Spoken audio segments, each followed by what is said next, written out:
시청자 여러분 안녕하십니까? 뉴스온 시작합니다. 네, 지금 이재명 대표 선거법 위반 혐의의 항소심 결심 공판이 진행 중인데요. 검찰 측에 이재명 대표에 대한 피고인 신문이 진행되고 있습니다. 네, 지금까지 들어온 내용 잠시 전해드리겠습니다. 이재명 대표가 김문기 발언 당시에 있는 그대로 설명을 했다고 말을 했고요. 골프 발언과 관련해서는 단체 사진 중에 일부 오려냈다는 취지였다라고 발언을 했습니다. 자세한 내용은 이제 또 저희 법원에 나가 있는 법조팀 취재기자 연결해서 자세히 알아보도록 하겠습니다. 자, 지금 더불어민주당 이재명 대표의 공직선거법 위반 사건 항소심 결심 공판이 열리고 있습니다. 현장에 나가 있는 취재기자 연결해서 자세히 들어보도록 하겠습니다. 김영수, 권준수 기자 전해주시죠. 네, 서울 구동법원에서 이재명 대표 재판 소식 전해드립니다. 오늘 오전 5차 공판이 있었고요. 현재 결심 공판이 진행되는 중입니다. 오후 2시부터 시작됐는데 이재명 대표 측과 검찰 측이 차례로 피고인 신문을 진행하고 있습니다. 그 내용을 좀 정리해 보겠습니다. 권주수 기자 먼저 좀 정리해 주실까요? 네, 이 대표 변호인이 이 대표 상대로 신문을 진행하고 이제 2시부터 이제 시작을 했는데요. 이 대표 발언이 이루어졌던 이 생방송과 관련해서 즉흥적으로 물어보는 게 상식. 그러니까 이제 생방송에서 질문뿐만 아니라 답변이 즉흥적으로 왔다 갔다는 내용을 이 대표가 얘기했습니다. 김문기 씨와 관련한 질문과 답변도 즉흥적이었느냐는 질문에 이 대표는 네, 이렇게 대답을 했고요. 경기도지사가 된 이후 성남시장 시절의 직원들을 기억하느냐는 질문도 변호인이 물었는데 이에 대해서도 이 대표는 대부분 기억하기 어려웠다고 말했습니다. 대장동 사업 담당 실무자였다는 건 분명하다면서 김문기 씨와 관련해서 이 대표는 성남시장 때는 개인적으로 알았는지 굳이 얘기할 필요가 없었다고 거듭 강조했는데요. 김문기 씨와 골프를 쳤느냐 이런 질문은 나올 거라 생각을 못했고 이 생방송 당시에 대답을 하기에는 사실상 불편한 주제였다고 이렇게 얘기를 했습니다. 네, 이른바 국토부 협박 발언이 있었던 상황에 대한 설명도 있었습니다. 이 대표는 경기도 국정감사 당시에 실무관들이 준비를 하긴 하지만 답변에 대한 준비를 하긴 하지만 기억에 의존할 수밖에 없었다고 말했습니다. 정부의 압박이 있었는지에 대해선 협조하지 않으면 직무유기 문제를 삼겠다는 얘기를 직원들로부터 들었다고 답변했습니다. 그러면서 정부가 용도 변경 관련해 의무 조항을 가지고 당시에 시를 압박하는 입장이었다고 강조하기도 했습니다. 피고인 신문 내용 저희가 들어오는 대로 다시 한번 전해드리도록 하고요. 오전에 있었던 상황 좀 짚어보겠습니다. 양형 증인들 2명이 나왔습니다. 일단 김성천 교수 같은 경우는 어떤 얘기들을 좀 했습니까? 네, 검찰이 신청한 양형 증인인데요. 김성천 중앙대 법학전문대학원 교수는 우리나라 사람이 기본적으로 다른 사람의 말을 잘 믿어서 허위 사실을 유포하면 오판하게 되고 결과적으로 민주주의에 악영향을 끼친다고 말했습니다. 근거로는 우리나라와 일본의 범죄 유형 통계를 제시하기도 했는데요. 김 교수는 우리 국민이 언론에서 보도된 거를 이렇게 사실이라고 믿는 경향이 강하다면서 일반적인 허위 사실 유포보다 언론을 통한 영향력이 강력하다는 생각도 밝혔습니다. 쉽게 말하면 이재명 대표의 허위 발언을 유죄로 봐야 한다. 즉 죄질이 좀 좋지 않다라는 검찰 주장에 무게를 실어주는 주장입니다. 네, 이재명 대표 측에서는 정준희 한양대 정보사회미디어학과 겸임 교수를 양형 증인으로 불렀습니다. 변호인 측은 정준희 교수 증인 신문을 통해서 이재명 대표 발언이 돌발적인 환경에서 즉흥적으로 나온 답변이라는 점을 강조했습니다. 방송의 대담이나 토론회가 파급력이 크지 않다는 점도 부각하려고 했습니다. 정준희 교수는 90년대 이후 최근까지 TV 토론 관심도가 줄었고 시청률도 함께 떨어졌다고 말했습니다. 선거 후보자 검증 대담 프로와 합동 토론회가 선거인에 미치는 영향력이 떨어졌다는 점도 언급했습니다. 그러니까 분산되는 효과가 있다는 설명이었습니다. 반대로 검찰 측은 매체가 다양해졌고 접근성이 좋아졌기 때문에 그만큼 전체 국민이 느끼는 파급력은 높아질 수 있는 것 아니냐고 반박을 했고요. 또 특정 이슈가 계속되면 생방송의 즉흥성이 완화되는 것 아니냐고 묻기도 했습니다. 이에 대해서 정준희 교수는 그런 부분이 있을 수 있다면서 사회적 관심이나 초점에 따라 달라진다고 답변했습니다. 네, 증인신문 내용까지 살펴봤고요. 이재명 대표 혐의 정리해볼까요? 네, 지난해 11월 1심이 있었던 이제 이재명 대표의 혐의가 이제 항소심까지 이어지고 있는 건데 이재명 대표가 대선 후보 시절에 했던 발언은 크게 두 가지로 나뉘고요. 이제 먼저 고 김문기 씨를 몰랐다고 말한 겁니다. 김문기 씨와 이제 골프를 치지 않았다는 내용도 포함되어 있는데 특히 1심 재판부는 당시 지난해 11월 유죄로 본 거는 국민의힘에서 공개한 사진을 두고 이 대표가 함께 찍은 사진이 조작됐다고 말했던 부분입니다. 이를 유죄로 인정을 했고요. 두 번째로는 백현동 부지의 용도를 변경하는 과정에서 국토교통부의 협박에 있어서 변경이 이루어졌다. 이렇게 이 대표가 말한 것도 1심에서 유죄 판단이 나왔습니다. 따라서 이 두 가지 발언이 대통령이 되기 위해서 이재명 대표가 당시 거짓말을 친 거다, 이렇게 보는 게 이번 재판의 핵심입니다. 네, 오늘 항소심 사건 결심 공판이기 때문에 검찰이 구형까지 할 예정입니다. 1심에서 검찰은 징역 2년을 구형했고요. 1심 재판부는 징역 1년에 집행유예 2년을 선고했습니다. 차기 대선 출마를 준비하고 있기 때문에 무죄를 받거나 유죄가 나오더라도 벌금 100만 원 아래까지 낮춰야 하는 입장입니다. 이재명 대표 입장에서는요. 벌금 100만 원 이상의 형이 확정되면 형량마다 기간은 다르지만 공직선거에 나갈 수 없게 됩니다. 선고는 다음 달 중에 나올 거란 전망이 많은데 오늘 재판부가 이 재판을 마무리하면서 공지할 걸로 예상됩니다. 다만 2심 결과가 어떻게 나오든 사건은 대법원까지 갈 가능성이 높아 보입니다. 지금까지 서울고등법원에서 전해드렸고요. 상암동 스튜디오 나와주십시오. 윤 대통령 탄핵 심판 변론이 어제로 마무리되면서 이제 선고를 향한 헌법재판소 재판관들의 시간만 남겨두게 됐습니다. 오늘부터 평의에 착수했는데 마은혁 재판관 후보자 임명 여부가 선고 일정의 변수가 되진 않을지 관심이 모이고 있습니다. 취재기자 연결해 자세히 알아보겠습니다. 송재인 기자. 네, 헌법재판소입니다. 네, 윤 대통령 탄핵 심판 관련 재판관들의 평의가 당장 오늘부터 진행된 거죠? 네, 맞습니다. 헌법재판소는 오늘부터 선고 전까지 휴일을 제외하고 매일 평의를 열기로 했습니다. 평의가 열리는 장소에 도감청 방지 장비가 설치되고요. 재판관들 외에는 출입이 모두 금지되는 등 철저한 보안 속에 토론이 오갈 예정입니다. 전례대로 이번 사건의 주심을 맡은 정형식 재판관이 먼저 쟁점을 살펴 의견을 내면 최근에 임명된 재판관부터 문영배 헌재소장 권한 대행까지 차례로 의견을 밝히게 됩니다. 사건의 중요성을 고려하면 재판관들의 평의에 올라가는 연구보고서에는 인용과 기각 결정의 근거들이 다 함께 담길 것으로 보입니다. 이후에는 판결과 결정문 작성 등의 절차가 진행되는데 선고는 전례에 따라 2주 뒤인 다음 달 중순쯤으로 유력하게 예상됩니다. 네, 헌법재판소는 내일 마은혁 재판관 후보자 관련 권한쟁의 심판 선고도 내리죠? 네, 내일 오전 10시로 예정돼 있습니다. 앞서 최상목 대통령 권한대행은 국회가 선출한 새 재판관 후보자 가운데 마은혁 후보자의 경우 여야 합의가 확인되지 않았다며 임명을 보류했습니다. 이에 우원식 국회의장은 국회의 헌재 구성권, 재판관 선출권 침해라며 권한쟁의 심판을 청구했고요.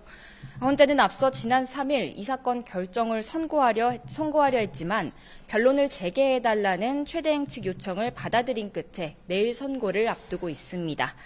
청구 절차의 적법성과 함께 최대행이 마 후보자를 임명하지 않은 게 꼭 해야 할 일을 하지 않은 건지가 내일의 핵심 쟁점입니다. 네, 내일 선고에 관심이 쏠리는 건 윤 대통령 탄핵 심판에 미칠 영향 때문인데요. 경우의 수가 여러 가지죠. 네, 맞습니다. 헌재가 기각이나 각하 결정을 내린다면 대통령 탄핵 심판에 미칠 영향은 사실상 별도로 없을 전망입니다. 하지만 인용에서 위헌이라는 결론이 내려지고 최대행이 헌재 판단대로 마 후보자를 임명해 구인 체제가 되는 경우에는 변수로 작용할 가능성을 배제할 수 없는데요.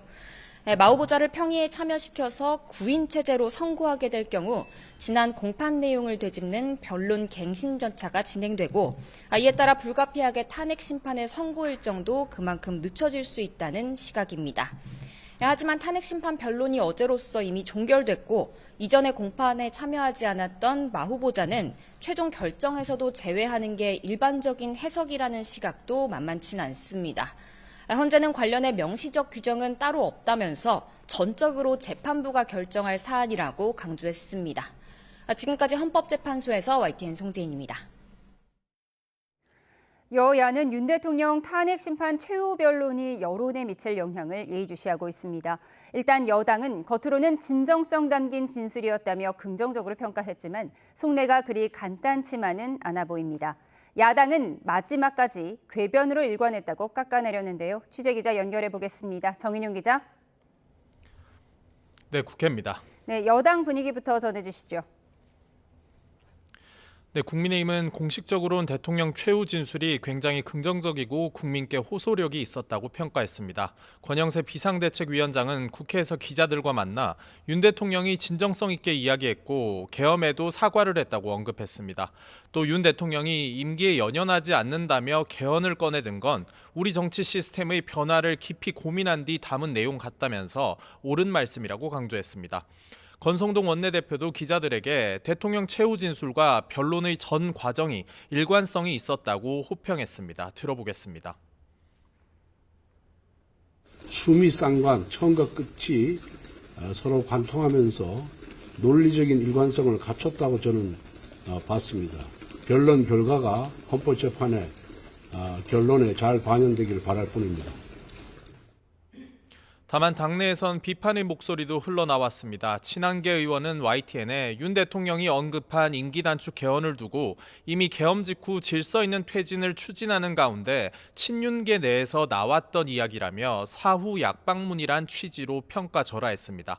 민주당도 공세 수위를 끌어올렸는데 윤 대통령이 마지막까지 거짓 궤변으로 일관했다며 여전히 뻔뻔한 태도를 유지했다고 맹비난했습니다. 무장군대를 동원하고 정치인 체포조를 운영했으면서 잘못을 인정하지 않고 오로지 남탓만 했다는 겁니다.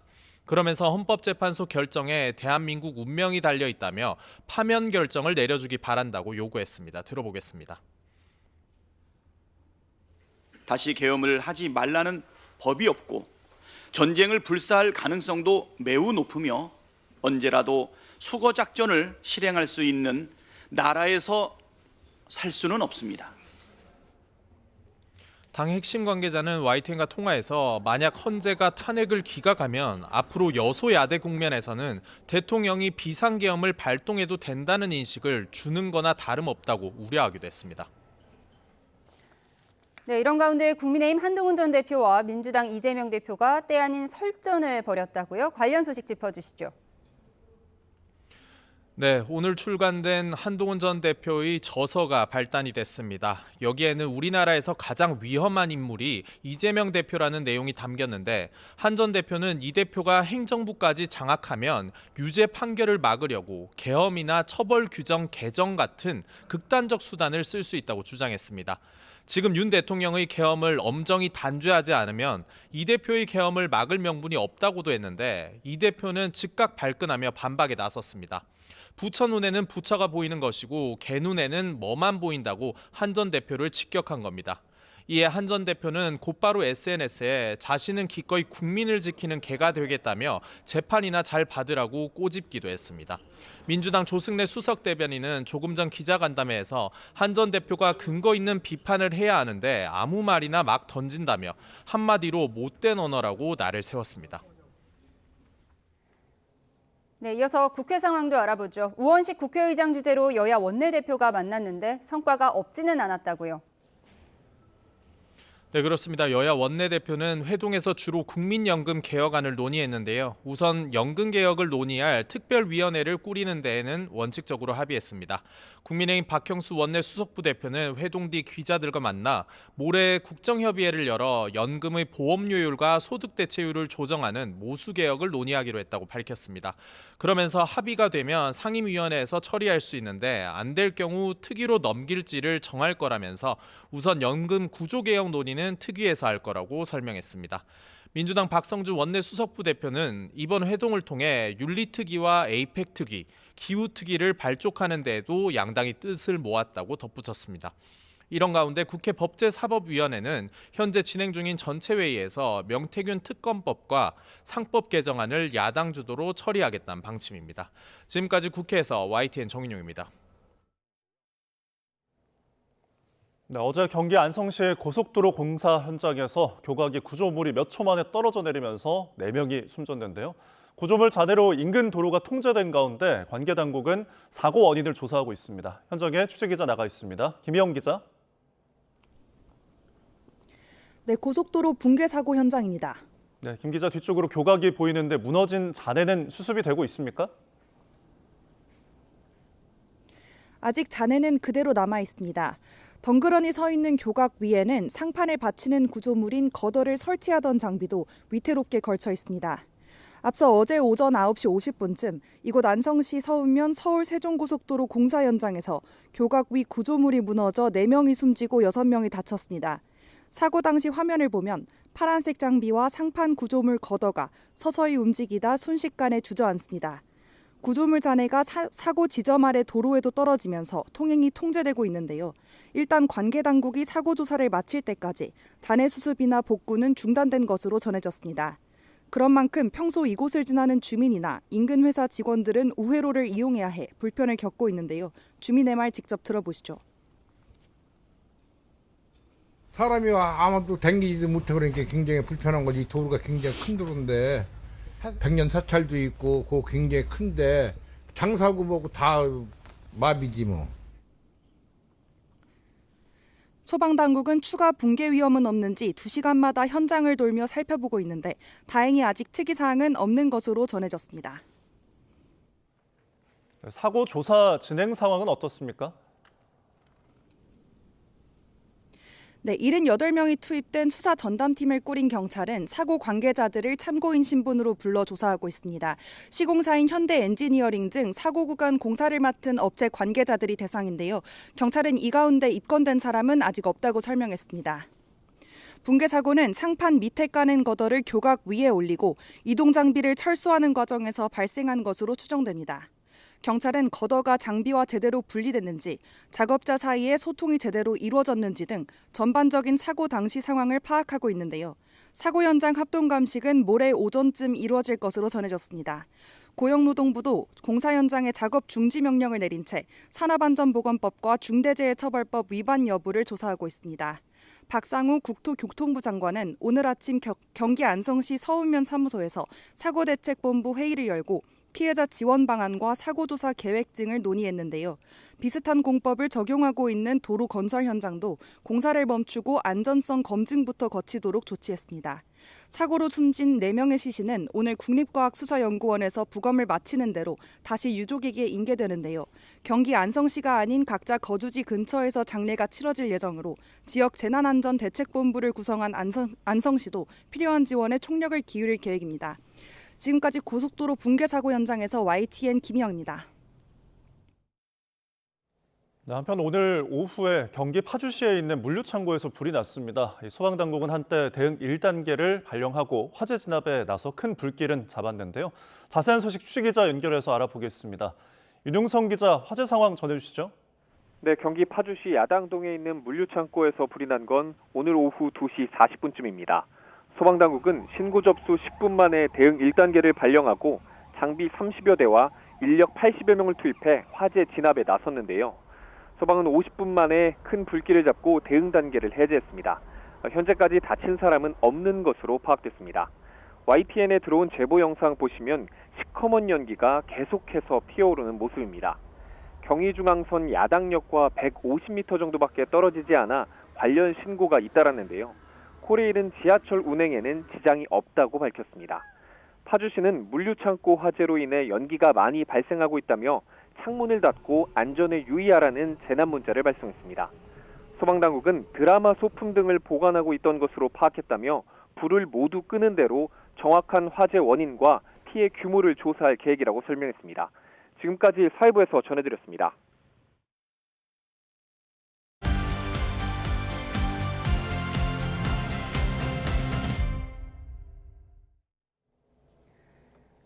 정치의 겉과 속을 들여다보는 정치온 시작합니다. 오늘은 김재원 전 국민의힘 최고위원, 전용기 더불어민주당 의원과 함께 날카롭게 분석해 보겠습니다. 두 분 어서 오세요. 안녕하세요. 네, 이 시각 서울고등법원에서는 이재명 민주당 대표의 공직선거법 위반 혐의 2심 결심 공판이 진행되고 있죠. 이재명 대표가 오전에 출석하면서 어떤 얘기를 했는지 직접 듣고 와서 대담 시작하겠습니다. 세상의 이치라고 하는 게 다 상식과 원칙대로 하게 되어 있습니다. 법원이 잘 가려낼 겁니다.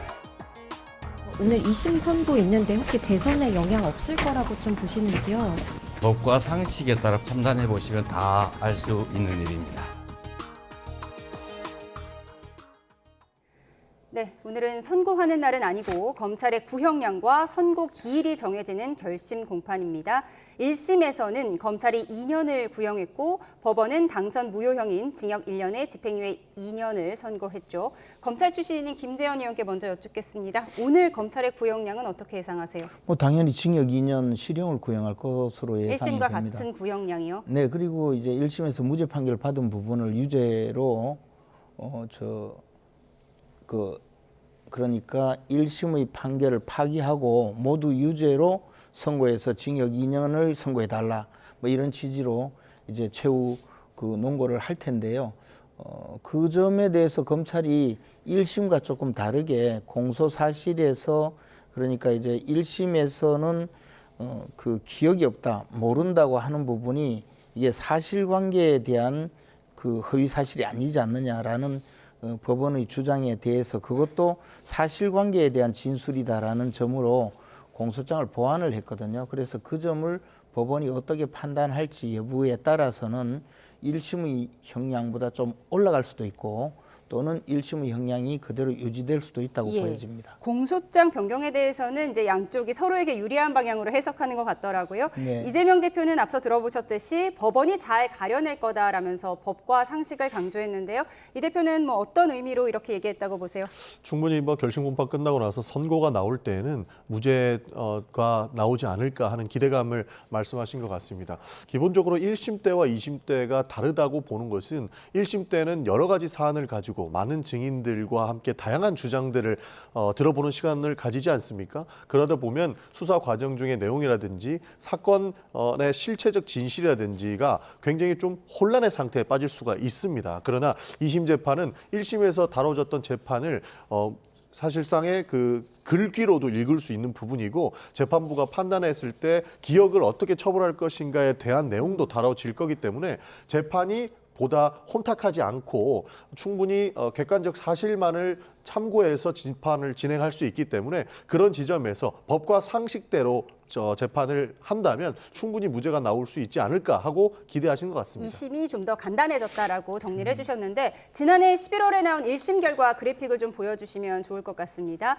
고 김문기 씨를 몰랐다는 것 자체는 무죄에 앞서 김재현 의원이 설명해 주셨지만 그리고 고 김문기 씨와 함께 골프 치지 않았다고 주장한 부분은 유죄 그리고 국토부 협박을 받아서 백현동 용도 변경을 허가했다는 것도 유죄로 판단을 했습니다. 크게 보면 이렇게 정리를 할 수가 있는데 오늘 국민의힘 권성동 원내대표는 고 김문기 씨를 몰랐다고 말한 부분도 1심 판단과는 달리 유죄로 바뀌어야 한다 이렇게 주장을 했어요. 검찰도 이 부분을 강조하겠죠.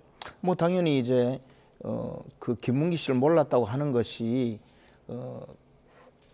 이재명 대표 측에서는 성남시장으로 재직할 당시에 몰랐다 그런 취지로 이야기했다는 취지고 또 그것을 공직선거법에 보면 출신지, 학력, 경력, 주요 사실에 대해서 허위사실을 공표하는 것을 처벌하는 것인데 이것은 사실이 아니고 인간의 기억을 어떻게 일일이 다 아는지 모르는지를 재판부가 판단할 수 있느냐. 그러니까 그런 점에 대해서 진술한 부분은 유무죄의 판결 대상이 아니다. 그러니까 아예 무죄다. 그런 주장이었고 1심 재판부가 그 부분을 받아들이면서도 고 김문기 씨와 골프 친 사진을 국민의힘이 조작했다라고 완전히 새빨간 거짓말을 한 부분은 또 유죄로 판단을 했거든요.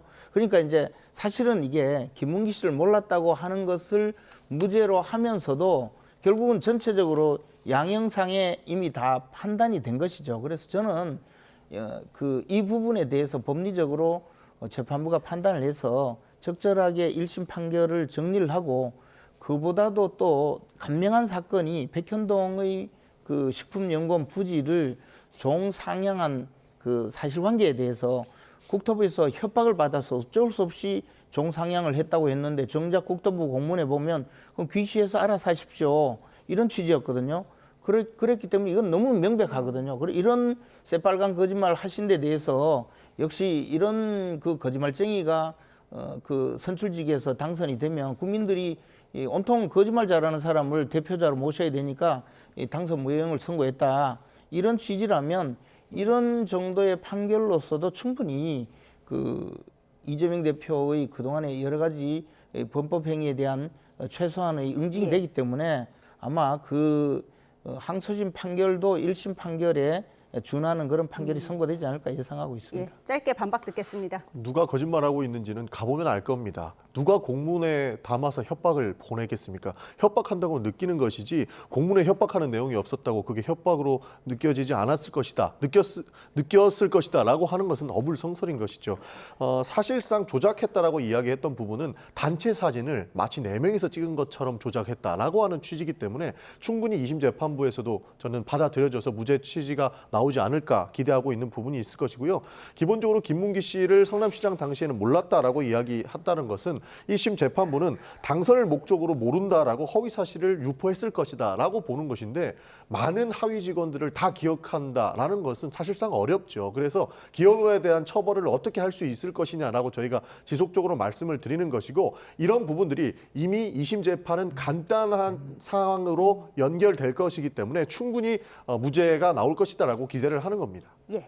오늘 구형량 못지않게 주목되는 건 선고 기일인데요. 만약 향후 이 대표의 피선거권 박탈령이 대법원에서 확정된다면 윤 대통령의 탄핵 여부와 관계없이 이 대표의 대선행은 좌절되는 건데 이 윤 대통령 탄핵 심판과 맞물린 이 대표의 선고 시계, 민주당 내에서는 어떻게 보고 있어요? 633 원칙이 적용된다면 이제 5, 6월에 대법원 선고가 나올 수 있는 거잖아요.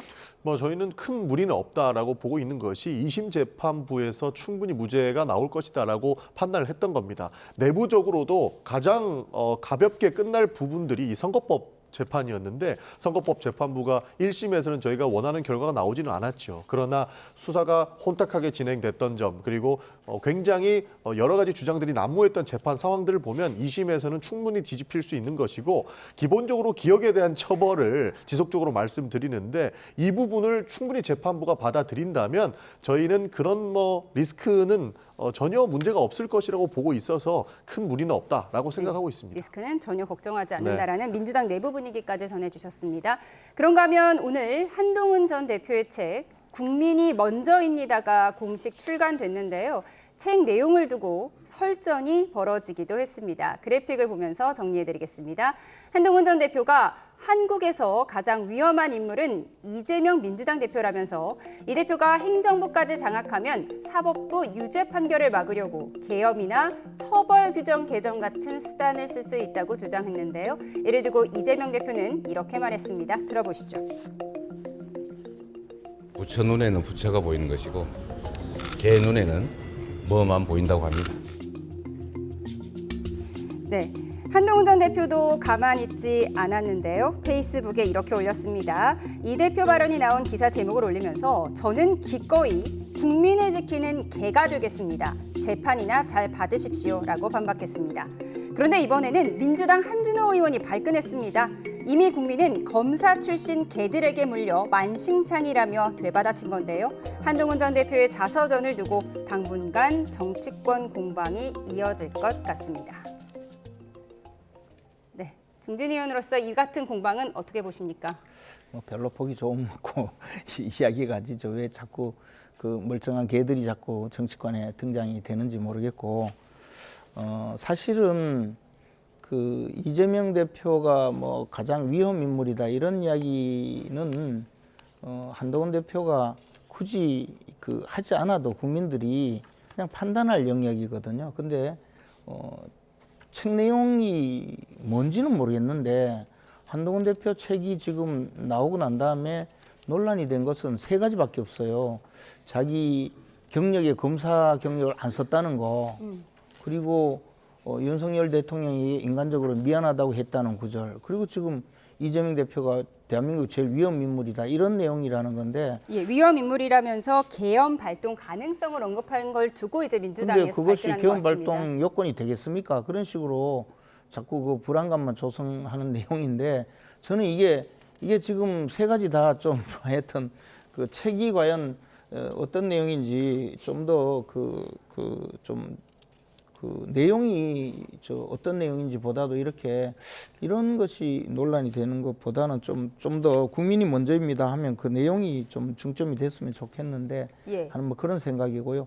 어쨌든 지금 이재명 대표가 뭐 대통령이 된 것을 전제로 계속 저런 이야기를 하는데 그것이 과연 지금 현재 이야기할 그 수단이 되는 것이 저는 그게 좀 행정부 수반이 되면이라는 이제 그렇죠. 가정이겠죠. 그것도 의문이고 그 다음에 그렇게 해서 예를 들어 대통령이 되었다 하더라도 지금 대법원 재판 받는 내용을 가지고 계엄령을 선포한다는 취지도 좀 이해가 가지 않습니다. 그런 것을 자꾸 거론하는 것 자체가 지금 현 상황 윤석열 대통령이 계엄령을 선포해서 탄핵 심판을 받고 있는 상황에서 별로 적절하지 못한 이야기라는 뭐 생각은 듭니다. 그리고 이재명 대표는 사실 그 대통령 그 당선 가능성이 저는 없다고 보지만 지금 한동훈 대표가 상정한 이런 상황이 되면 계엄령을 선포할 것이 아니고 대법관을 몽땅 탄핵 소추를 하지 않을까. 그렇게 해서 대법원의 기능을 정지해서 재판을 못하게 하는 수단을 쓰지 뭐 그렇게 하지 않겠습니까? 그래서 저는 뭐 그런 정도의 지금 상황은 아니라고 봅니다. 예, 개인 의견을 들어봤습니다. 네, 이재명 대표가 부처 눈에는 부처만 보이고 개 눈에는 뭐가 보인다라고 반박을 했더니 한동훈 전 대표가 국민을 지키는 개가 기꺼이 되겠다라고 했습니다. 공방에 대해서 짧게 정리해 주시죠. 뭐 황당한 입장입니다. 기본적으로 국민을 지키는 개가 되겠다고 한동훈 대표께서 말씀을 해주셨는데 여당의 대표까지 하신 분이 대통령의 불법 계엄도 막지 못해놓고 이제 와서 국민을 지킨다고 이야기할 수 있습니까? 본인이 여당의 대표를 지냈을 때 리더십을 제대로 평가받았고 대통령이 불법 계엄을 할 때 미리 알고 처신을 잘했다면 국민을 지킨다는 이야기는 믿음직스러울 수 있겠으나 지금 상황에서 이런 얘기하는 것은 믿을 국민들은 전혀 없다는 말씀 드리고 싶고 책을 나온 이유에 대해서 한번 되돌려 생각해 보면 국민의힘에서는 계속 윤석열 대통령의 복귀를 이야기하고 있거든요. 그러나 밤에는 이런 대선 얘기를 하고 있어요. 그래서 낮에는 기각을 외치고 밤에는 대선을 준비하는 이런 이중적인 태도를 우리 국민들께서 보고 있으면 굉장히 화가 나실 것 같다라는 코멘트로 마치겠습니다. 한동훈 전 대표와 이재명 대표의 설전까지 정리해봤습니다. 이번에는 헌재로 가보겠습니다. 어제 윤석열 대통령이 현직 대통령 사상 처음으로 탄핵 심판에 직접 출석해서 최종 진술을 했는데요. 탄핵 심판 마지막 변론에서 어떤 발언들이 주목받았을까요? 영상으로 보고 오시죠.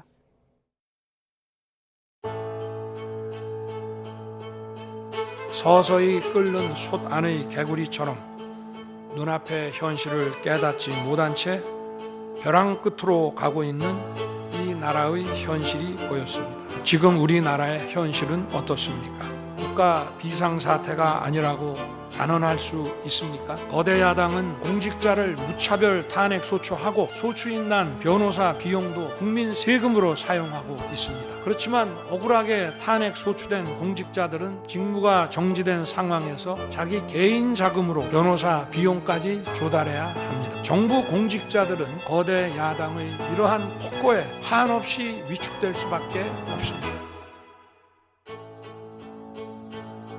제가 직무에 복귀하게 된다면 개헌과 정치개혁의 추진에 후반부를 집중하려고 합니다. 현행 헌법상 자녀 임기에 연연해야 할 이유가 없고 36년 전 1988년 9월의 밤이 마치 어젯밤 악몽처럼 떠올랐습니다. 새벽 1시 안기부에 잡혀 지금도 알 수 없는 서울 을지로 어디매쯤 한 호텔로 끌려가 수건으로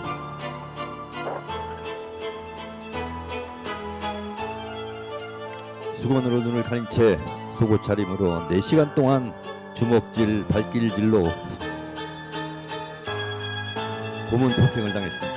동해물과 백두산이 마르고 닳도록 하나님이 보호하사 우리나라 만세.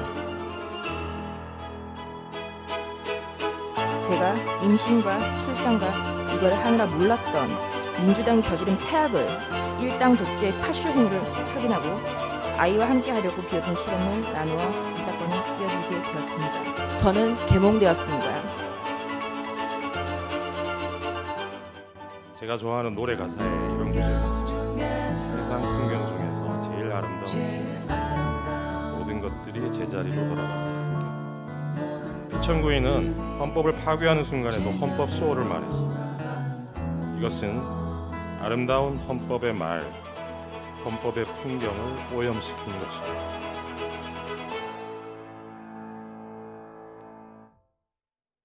네, 어제 헌재의 상황을 영상으로 정리해봤습니다. 67분간의 대통령 최후 진술안에 국민이 59번, 탄핵이란 단어가 50번, 간첩이란 단어가 23번 언급이 됐습니다. 어떻게 보셨습니까, 전체적으로? 저 개인적으로는 윤석열 대통령이 그동안에 이 계엄령 선포 이후에 신병이 구속되고 또 그리고 탄핵 소추가 되고 탄핵 심판정에서 증인들 신문까지 지켜보면서 겪었던 여러 가지 본인의 소회 그리고 대통령으로서 사실 국정 수행하면서 겪었던 현실에 대한 여러 가지 위험성 내지는 국가적인 위험성을 가감 없이 좀 솔직하게 이야기했다는 생각이 들었습니다. 그리고 그 정도의 좀 그 대통령으로서 그 정도의 생각을 갖게 된 것은 아마 굉장히 많은 정보를 접하다 보니까 그런 측면에서 이런 판단을 한 것 아닌가라는 생각도 있었고 또 저 개인적으로 윤석열 대통령에게 이런 취지의 그 굉장히 나라가 위험하다라는 취지의 이야기는 좀 들은 적이 있습니다. 그래서 네. 아 그게 그 이야기였구나라는 생각도 하게 되었는데 다만 아쉬운 점은 저 정도면 특히 이제 야당에 대한 그 여러 가지 문제점을 저 정도로 느꼈다면 계엄령을 선포할 것이 아니고 예. 대통령으로서 위헌정당 해산 제소를 해서 그것이 헌법재판소에서 받아들여지든 또는 받아들여지지 않든 그것을 가지고 굉장히 그 국민들에게 하소연도 하고 설명도 하고 해서 그 점을 부각시켰으면 지금처럼 이렇게 탄핵의 그 상황까지 오지 않았을 것이라는 아쉬움이 있습니다. 그리고 또 한편 그것이 대통령으로서 할 수 있는 적절한 수단이 아니었나 생각을 하는데 그 점에서는 조금 아쉬운 점이 있습니다. 예, 비상계엄은 선포하지 않았으면 더 좋았겠다라면서 최후 진술만큼은 진정성이 있었다고 평가해 주셨습니다. 그런가 하면 직무에 복귀하면 임기에 연연하지 않고 개헌에 집중하겠다고 했습니다. 어떻게 보셨습니까? 저희는 윤석열 대통령의 임기를 1분 1초도 용납할 수 없습니다. 윤석열 대통령께서는 지속적으로 나라가 위기에 빠졌었다, 나라가 위험했다라고 주장하시는데 정작 위험한 건 윤석열 대통령 본인이었습니다. 기본적으로 현실을 전혀 인지 못하고 있다는 것을 다시금 느낄 수 있었는데요. 알고리즘 중독에 의한 최초의 내란이다라는 평가를 받을 만큼 그때 당시에는 전혀 계엄을 선포할 수 있는 상태도 아니었음에도 불구하고 그런 계엄이라는 엄청난 결정을 했다라는 것이 문제가 됐던 것이고 이후에 대통령이 담화문을 발표하면서 하셨던 말씀 중에 저는 가장 충격적이었던 게 무엇이냐면 레거시 미디어 보지 말고 유튜브를 봐라라고 말씀하신 부분이 있거든요. 도대체 어떻게 생각을 하고 있길래 대통령께서 저런 말씀을 하실 수 있을까가 굉장히 충격이었는데 어저께 결국에 다시 한번 그 변명서를 보면서 본인이 생각하는 것만이 옳다라고 이야기하는 그 고집석에 빠져 있고 현실 인지를 전혀 하고 있지 못하구나라는 평가를 내렸기 때문에 윤석열 대통령한테는 단 1분 1초도 임기가 용납되어서는 안 된다라는 것을 다시 한번 느낄 수 있었습니다. 네, 그런가 하면 어제 탄핵소추위원장인 정청래 위원장은 애국가를 읊었는데요. 이건 왜 그랬다고 보세요? 기본적으로 대한민국이 기초적으로 지켜야 될 부분들이 있지 않습니까? 애국가에는 그 우리의 민족의 언불과 혼을 다 담았다고 보고 있습니다. 그런 측면에서 아주 기본으로 돌아갔을 때 윤석열 대통령의 행위들이 그 행동들이 옳았을까라고 하는 측면에서 결국엔 동해물과 백두산이라고 하면서 애국가를 읊었는데 헌법재판소도 저는 크게 어려움을 느끼지 않으실 거라고 보고 있습니다. 판단에 어려움을 느끼지 않을 것이다. 그렇죠. 예. 가장 어려울 때 기본만 보면 되는데 우리 민족의 얼과 혼을 그리고 대한민국 국가 시스템을 다 망가뜨린 윤석열 대통령의 행위를 전 국민이 봤기 때문에 기초부터 돌아간다 한들 지금 상황으로 돌아와도 충분히 판단을 빠르게 내릴 수 있을 것이라고 보는 겁니다. 예, 그런가 하면 김계리 변호사 대통령 측 대리인이죠. 저는 계몽되었습니다. 이 발언이 좀 화제가 됐어요. 김계리 변호사는 사실 좀 그 헌법재판소 그 심판정에서도 공격적으로 질문도 하고 적극적으로 변호를 한 분이거든요. 그리고 그분이 아무래도 우리보다도 현장에 있다가 보니까 좀 더 그 상황 설명을 잘 듣고 상황을 잘 이해하지 않았는가라는 생각이 들거든요.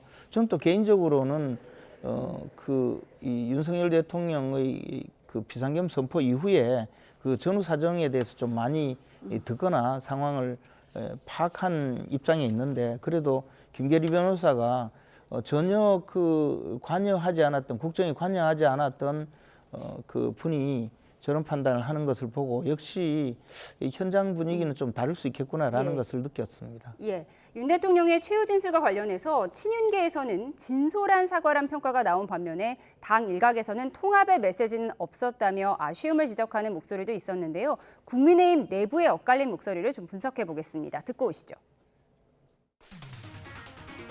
대통령의 최후 진술은 국민들께서 그 대통령의 진심을 알 수 있는 그런 진술 아니었나 이렇게 생각을 합니다. 직무에 복귀하면 임기에 연연하지 않고 개헌과 정치 개혁에 집중하겠다라고 했는데 이 메시지는 어떻게 들으셨어요? 저는 굉장히 적절한 메시지였다. 끝까지 그 갈등만 하는 이런 구조를 좀 바꿀 수 있는 정치 개혁이 필요하고요. 최후 진술을 보면서 이게 최후 진술이 아니라 실제로 계엄을 하시지 말고 정말 이런 극단적 상황을 호소하는 담화문인 정도였으면 어땠을까 하는 그 상황에 대한 아쉬움이 좀 있습니다. 힘이 없으면 사실 야당하고 대화를 하셨어야 되고 타협을 하셨어야 되는데 그런 지점이 없었던 것 같아서 굉장히 좀 아쉽다라는 생각이 좀 있습니다. 네, 방금 들어온 소식이 있어서 속보 먼저 전해드리겠습니다. 55대 대한축구협회장에 정몽규 현 회장이 당선돼 4선에 성공했다는 속보가 들어왔습니다. 정 회장은 신문선 명지대 초빙 교수와 허정무 전 축구대표팀 감독을 제치고 당선이 됐고요. 1차 투표에서 총 유효 투표 183표의 절반을 훌쩍 넘긴 156표를 얻어서 결선 투표 없이 당선이 됐습니다. 정몽규, 신문선, 허정무 3파전으로 치러진 이번 축구협회장 선거가 두 차례 연기된 적이 있었죠. 애초 지난달 8일에 선거가 열릴 예정이었는데 허정무 후보 측이 법원에 낸 가처분 신청이 받아들여지면서 한번 연기가 됐었고요. 다시 잡은 선거 일정도 다른 후보들의 반발로 연기돼 파행을 겪었었는데요. 네, 정몽규 대한축구협회장이 4선에 성공했다는 속보 전해드립니다. 자세한 소식은 들어오는 대로 추가로 전해드리도록 하겠습니다. 네, 앞서 국민의힘 내부에서 윤석열 대통령 최종 변론에 대한 판단을 듣고 오셨는데요. 내부에서도 지도부와 좀 결이 다른 목소리가 나오고 있는 것 같습니다. 아무래도 당내에서도 또 생각이 다른 분들이 있으니까 그런 취지인데 어쨌든 윤석열 대통령이 진솔하게 지금까지 상황을 국민들에게 설명을 했고 특히 저는 그동안에 조금 좀 지켜본 바로는 계엄령 선포에 현장에서 직접 투입을 시키고 지휘를 했던 군사령관들이나 또 장관 이하 군사령관들에 대해서 그분들의 그 노고나 또 지금 겪고 있는 여러 가지 고초를 좀 더 진솔하게 좀 아쉬움을 설명한 것, 안타까움을 피력한 것 이런 것은 굉장히 잘한 처사라고 생각하고요. 국민들에게 죄송하다는 말씀도 충분히 잘 전달되었다고 생각합니다. 예, 국민의힘 내부 목소리를 짚어봤고요. 그런가 하면 어제 대통령 측에서는 이재명 대표와 우원식 국회의장이 아무도 없는데 스스로 월담했다. 대체 그 사진은 누가 찍어준 것이냐 이런 주장을 했습니다. 민주당은 손바닥으로 하늘을 가려도 유분수라며 발끈했는데요. 이제 민주당 반응을 좀 들어보겠습니다. 황당무계합니다. 그러면 경찰이 지키고 있는데 거기서 월담을 해야 됩니까? 실제로 체포당할지도 못한다는 공포는 그때 그 당시에 있었던 사람들은 모두가 느꼈던 겁니다. 이게 이재명 대표의 유튜브 라이브이죠? 그렇습니다. 이재명 대표가 저렇게 유튜브 라이브를 켜고 달려가서 월담을 했던 이유는 실제로 내가 체포된다고 하더라도 우리 국민들께서 이 사실을 모두 아셔야 된다는 측면에서 유튜브 라이브를 켜고 뛴 것이거든요. 저기에서 지금 대통령 측에서 주장하는 것처럼 아무도 막지 않았다라고 하는 것은 경찰이 있는 곳에서 뛰어라고 했다는 것인데 실제로 그러면 체포로 이어질 수도 있다라고 하는 그런 생각을 하셔야 되는데 참으로 어떠한 생각을 가지고 있는지 개탄스럽다는 말씀을 안 드릴 수가 없습니다. 그리고 윤석열 대통령의 최후의 진술에서 반성이 있었다. 진심을 알았다 이렇게 평가를 해주시는데 저는 제발 정신 좀 차렸으면 좋겠다는 말씀을 드리고 싶은 게 반성을 안 했는데 무엇이 진솔하다는 겁니까? 기본적으로 민주당 때문에 이 비상계엄을 할 수밖에 없었다라고 지속적으로 주장하고 있지 않습니까? 그러나 12.3 계엄은 있어서도 안 되는 불법적인 내용들이었습니다. 그런 것에 대한 반성이 있었어야 되는 것이고 지금 대통령께서 여러 증인들을 신문하는 과정 속에서도 나는 지시한 적 없다라고 일관하고 계십니다. 그게 어떻게 본인이 실제로 반성하는 모습이라고 할 수 있겠습니까? 그렇기 때문에 지금이라도 여당은 윤석열 대통령에 대해서 선을 긋고 국민을 위한 정치권으로 돌아와야 된다는 말씀 드리고 싶습니다. 대통령에 대해서 선을 그어야 한다고 지적하셨는데 어떻게 보세요? 아니 민주당이 계속 이야기하는 것이 늘 윤석열 대통령과 뭐 선을 그어라 말아라 하는 이야기인데 사실 그 문제는 저희들이 훨씬 더 심각하게 고민하고 고려하고 그렇게 판단을 하는 것 아니겠습니까? 그리고 저는 그런 말씀을 하시려면 범죄 혐의로 중형이 선고가 예정되어 있는 이재명 대표와 민주당이 빨리 선을 끊는 것이 훨씬 더 필요하지 않을까라는 생각이고요.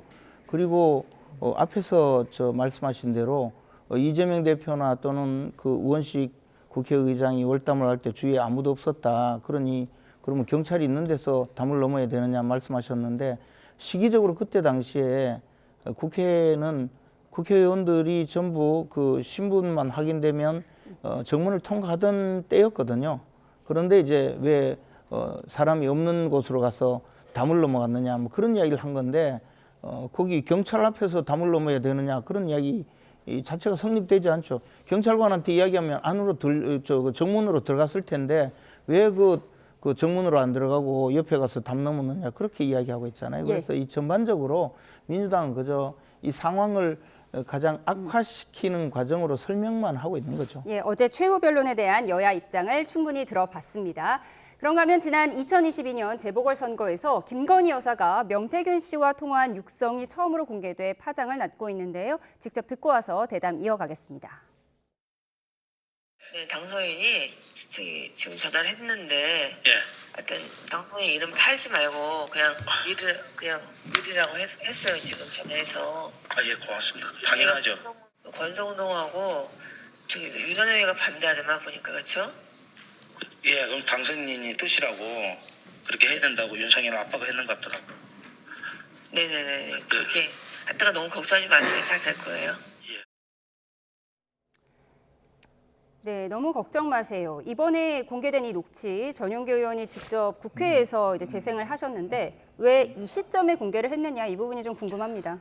저희가 직접적으로 저 녹취를 확보해서 공개한 건 아니고요. 언론 보도를 통해서 나왔던 내용들을 많은 국민들께서 다시 알 수 있도록 저희가 다시 한번 틀은 것이다. 이렇게 봐주시면 좋을 것 같습니다. 이 시점이라고 말씀 주셨는데 명태균 씨의 황금폰과 관련돼서는 지속적으로 저희는 공개가 되어야 된다고 말씀드렸습니다. 왜냐하면 실제로 윤석열 대통령을 직접 겨냥해서 그리고 윤석열 대통령이 당무를 개입했다라는 것을 밝힐 수 있는 지점이 바로 명태균 씨의 녹취였거든요. 그렇기 때문에 명태균 특검을 추진하는 이유도 검찰에서의 수사도 충분히 믿을만 하다라고 평가를 하시는 분들도 계시지만 대통령을 직접적으로 겨냥하고 있기 때문에 인사권을 가진 대통령, 검찰에서는 안 된다는 것이고 저희는 특검을 통해서 실체적 진실이 밝혀지기를 바랄 뿐인 겁니다. 예, 이게 명태균 씨 황금폰에서 나온 건가요? 여러 가지 설들이 있습니다. 그러나 그 한 기자의 취재에 의해서 이런 녹취들이 확보된 것으로 저희는 파악하고 있거든요. 이것이 끝난 게 아니고 앞으로도 추가 녹취들이 공개가 될 것으로 보고 있습니다. 그래서 저희도 해당 내용들을 이렇게 국민들께 공개하는 것을 넘어서 수사를 통해서 밝혀져야 될 부분이 있다라고 보고 있는 거죠. 예. 윤석열 대통령 취임식 전날인 2022년 5월 9일에 윤석열 당시 당선인이 전화로 김영선 의원을 밀어주라고 했다 뭐 이런 내용인데요. 이 공천 개입 정황에 대한 국민의힘 입장은 어떻게 정리되고 있어요? 근데 뭐 국민의힘의 입장은 지금 정리된 게 특별히 확립된 것은 아직까지 존재하지 않고요. 다만 그 전에 이미 이 사건이 계속 문제가 되었을 때 저를 포함한 많은 분들이 제기한 문제가 이것이 윤석열 대통령이 당시에 공무원도 아니고 또 공천 과정에 외부인이 의견을 제시하는 것 또는 당원이 아니라 일반인들도 의견을 제시하는 것이 불법 행위라고 볼 수가 없거든요. 우리 공직선거법상으로 이것을 불법행위라고 하려면 선거 기획에 참여하거나 또는 투표 행위에 직접적으로 가담을 하는 경우를 처벌하고 있지 지금 이 상황은 그에 해당되지 않기 때문에 형사처벌의 대상이 아니거든요. 그렇기 때문에 검찰 수사에서도 특별한 수사가 없었던 것 같고 또 지금 와서도 마찬가지의 상황인데 이제 민주당은 이것을 어쨌든 정치 쟁점화하고 또 그것을 정치적인 반사이익을 얻기 위해서 특검까지 도입하자고 주장을 하기 때문에 이 문제를 계속 거론하는 것이라고 보여집니다. 제가 뭐 이렇게 대통령 영부인께서 직접 이 공천을 거론하면서 특정인에 대해서 의견을 표현하는 것이 잘했다, 무조건 이거에 뭐가 문제냐 이런 주장을 하는 것이 아니고 이것이 없으면 없어야 되는 일이라고 저도 생각을 하지만 그러나 현행 범죄를 구성하지 않는데 그것을 마치 범죄인 양 계속 주장하면서 법적인 문제로 끌고 가려고 하는 것이 그것이 오히려 부당하다는 거죠. 법적인 부분은 조금 분리해서 봐야 한다라고 주장을 하셨는데 그리고 그것은 과거에도 계속 그렇게 했는데 오늘날까지 오게 된 겁니다. 그래서 지금 계속 이 논란을 벌이고 있는데 뭐 하여튼 민주당으로서의 노림수가 있겠죠, 당연히. 추가로 공개된 녹취에서는 상현이, 즉 윤상현 의원을 지목하고 있는데 윤 대통령이 과거 국민과의 대화에서도 명태균 씨와의 통화 녹취에 대해서 당시 공관위원장이 정진석 실장인 줄 알았다 이런 말도 했었잖아요. 그래서 그 부분에 대한 또 해석이 필요할 것 같습니다. 그렇죠. 불법이냐 아니냐라고 하는 부분들은 수사를 통해서 밝혀질 부분이라고 봅니다. 왜냐하면 대통령이 취임하기 하루 전이거든요. 하루 전에 명태균 씨한테 전화를 해서 김영선이를 해줘라라고 이야기를 했다라는 것은 취임 후에는 안 했겠느냐라고 하는 의심을 안 가질 수가 없는 상황인 겁니다. 그리고 이번 녹취에서 우리 CGN은 김건희 여사의 녹취로만 들었지만 오늘 또 나온 내용은 윤석열 대통령이 직접 명태균 씨와 통화했던 녹취록도 나왔거든요. 거기에는 윤상현 공관위원장이기 때문에 윤상현 의원한테 이야기하겠다라고 하는 내용이 담겨 있는데 분명히 우리 국민들께서는 대통령의 기자간담회, 그러니까 담화에서 정진석 공관위원장인 줄 알았기 때문에 나는 당의 공천에 관심이 없었다라고 하는 윤석열 대통령의 새빨간 거짓말을 확인했다는 지점입니다. 그래서 누가 거짓말을 하는지를 지켜봐야 될 부분과 수사를 통해서 실제로 취임 후에 이런 당의 공천에 개입을 했고 당무 개입이 있었는지를 밝혀야 된다라고 말씀드리는 것이지 이것을 정치 쟁점화시키려고 한다는 그런 의심은 안 해도 된다라는 말씀 드리고 싶은 겁니다. 검찰 수사가 한창 진행되고 있는데요. 근데요, 이번에 문제가 된 이 김영선 전 의원의 공천 문제는 바로 그 취임식 전날 통화를 했다고 지금 드러나 있지 않습니까? 전날이죠. 그리고 취임식 도중에 이미 발표가 됐어요. 그러니까 취임 이후에 무슨 또 개입을 했느니 마느니 하는 그 상황은 존재하지 않는 것이고 혹시 이번 22대 총선을 말씀하시는지 몰라도 그때는 대통령이 개입하지 못해서 오히려 사건이 많이 벌어졌거든요. 그래서 그 정도 사실이 아니라고 봅니다. 그러니까 아마 이 개입은 윤석열 대통령께서 하면 안 된다는 걸 본인이 더 잘할 겁니다. 왜냐하면 본인이 검찰에 있을 때 박근혜 대통령의 당무 개입을 수사를 하셨던 경험이 있기 때문에 그 부분도 밝혀야 된다는 말씀입니다. 그 부분도요. 박근혜 전 대통령 시절에도 외부인이 이렇게 공천에 관해서 의견을 제시하는 것이 죄가 되지 않는다는 것으로 해서 무죄 판결을 받았거든요. 그래서 잘 모르니까 자꾸 이렇게 범죄가 되는 것으로 끌고 가고 또 그것을 호도하는데 사실과 다르다는 것을 미리 말씀드리겠습니다. 대통령 진술에서는 여기까지 정리를 하고요. 그런가 하면 검찰이 오세훈 서울시장의 여론조사 비용을 대납한 의혹으로 오 시장 지인이자 후원자로 알려진 사업가에 대한 압수수색에 나섰는데요. 중앙지검의 수사 의지를 엿볼 수 있다. 이렇게 만약 해석한다면 특검법의 필요성은 또 그만큼 약화되는 거 아닐까요? 명태균 씨 측에서 주장하는 것은 140여 명의 전현직 국회의원이 내 휴대폰에 저장돼 있다라고 말씀해 주셨거든요. 당연히 그 사람들에 대한 그런 공천 과정을 명태균 씨가 개입할 여지는 없었을 거라고 저는 생각을 합니다. 그러나 굉장히 대규모의 수사팀이 필요하다는 것은 그 발언으로 인해서 충분히 증명되었다고 보고 있는 것이고요. 왜 특검을 가야 되느냐? 검찰의 인사권은 윤석열 대통령이 가지고 있고 검찰총장 출신의 대통령입니다. 그렇기 때문에 검찰이 윤석열 대통령을 직접 겨냥하고 있는 이 명태균 게이트를 똑바로 수사할 수 있겠느냐 하는 의문점은 안 생길 수가 없기 때문에 검찰의 수사는 수사대로 진행을 하되 그 보완적인 측면과 추가적인 측면 때문에 특검이 필요하다라고 주장하는 겁니다. 시간 관계상 짧게 반론을 듣도록 하겠습니다. 오 시장은 민주당이 요즘 명태균 씨한테 상당히 의존한다면서 민주당의 아버지가 이재명이 아닌 명태균이냐 이렇게 얘기하기도 했어요. 짧게 듣겠습니다. 어쨌든 오세훈 시장이 이 명태균 관련된 여러 가지 사안에 대해서는 빨리 수사를 내달라고 계속 오히려 뭐 탄원서까지 내고 있거든요. 차제 서울지검에서 제대로 명명백백하게 사실관계를 밝혀주는 것이 오세훈 시장의 이 바람과도 일치한다고 생각합니다. 오늘 압수수색을 했다면 앞으로 관련되는 사건을 신속하게 수사를 해서 오세훈 시장이 지금 계속 주장하고 있지 않습니까? 그 점에 대해서 다른 또 어떤 의견이나 다른 주장을 명태균 측에서는 내지도 못하고 있어요. 그 대한민국을 떠들썩하게 한 정치 브로커이자 사기꾼이자 입만 열면 거짓말하는 저 사람 때문에 이렇게 계속 정치가 오염이 돼서 되겠습니까? 검찰이 더 이상 뭉개지 말고 빨리 수사하고 끝냈으면 하는 바람입니다. 명태균 씨 수사 상황까지 자세하게 짚어봤습니다. 지금까지 정치온 김재원 전 국민의힘 최고위원, 전용기 민주당 의원과 함께했습니다. 두 분 고맙습니다.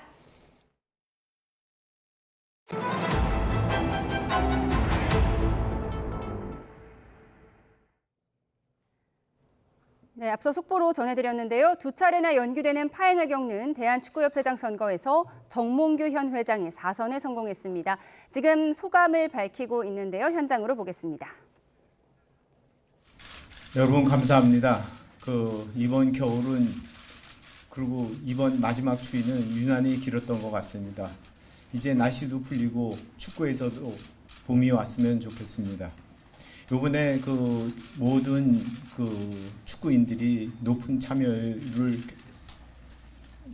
해주셨습니다. 그리고 골고루 그 지역 분야별로 많은 지지를 해주셔가지고 저는 더 커다란 그 책임을 느끼고 있습니다. 앞으로 여러분들 지금까지 약속했던 그 공약들 하나하나 철저히 잘 지켜가도록 하겠습니다. 그리고 같이 레이스를 뛰었던 신문선 후보님, 허정무 후보님 감사드립니다. 앞으로 더 조언을 듣고 앞으로 더 잘하도록 노력하겠습니다. 기자 여러분, 그 사이에 많은 선거가 늦춰져가지고 죄송스럽게 생각을 하고 앞으로 출발이 늦었지만 차곡차곡 하나하나 더 열심히 잘 하도록 약속드립니다. 감사합니다.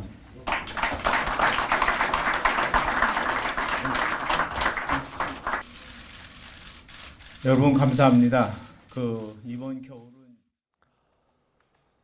네, 제55대 축구협회 회장으로 당선된 4연임에 성공한 정몽규 회장의 소감 말씀 들어보고 왔습니다. 다음 소식 이어가겠습니다.